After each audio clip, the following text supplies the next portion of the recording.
حضرت عائشہ صدیقہ رضی اللہ تعالی عنہا سے روایت ہے کہ نبی کریم صلی اللہ تعالی وسلم نے ارشاد فرمایا، قربانی کے دن اللہ تعالیٰ کے ہاں انسان کا کوئی عمل خون بہانے سے زیادہ پسندیدہ نہیں، اور قربانی کا جانور قیامت کے دن اپنے سینگوں، بالوں اور کھروں سمیت آئے گا، اور بے شک اس کا خون زمین پر گرنے سے پہلے اللہ تعالیٰ کے ہاں مقام قبولیت حاصل کر لیتا ہے۔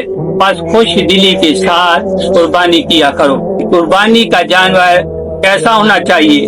تو قربانی کے جانور کی 3 قسم ہیں۔ نمبر 1 اونٹ، 2 گائیں، 3 بکری۔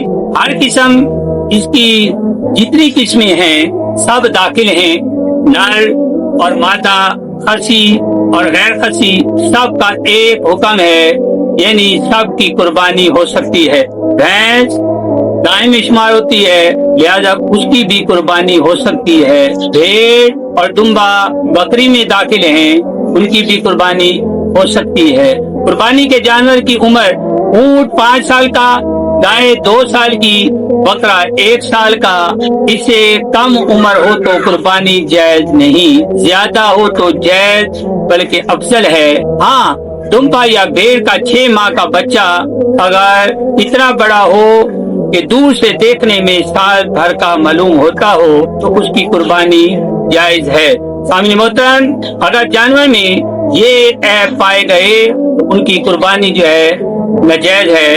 اندھا کانا، جس کا کانا پن زہر ہو، 2 اتنا لاغر کہ جس کی ہڈیوں میں مغز نہ ہو، لنگڑا جو قربان گاہ تک چل کر نہ جا سکتا ہو، اور 4 اتنا بیمار کہ جس کی بیماری زہر ہو، 5 جس کے کان یا دم یا چکی دہائی سے زیادہ کٹے ہوں، 6 پیدائشی طور پر 1 یا دونوں کان نہ ہوں، 7 دانت نہ ہوں، 8 تھن کٹے ہوں یا خشک ہوں۔ بکری کا 1 اور گائے بھینس کے 2 ناجائز ہونے کے لیے کافی ہیں۔ 9 ناک کٹی ہو، 10 انثی جس میں نر اور مادہ دونوں کی علامتیں ہوں، 11 جس کا 1 پاؤں کاٹ لیا گیا ہو، 12 جلالہ جو غلاظت کھاتا ہو، ایسے جانوروں کی قربانی ناجائز۔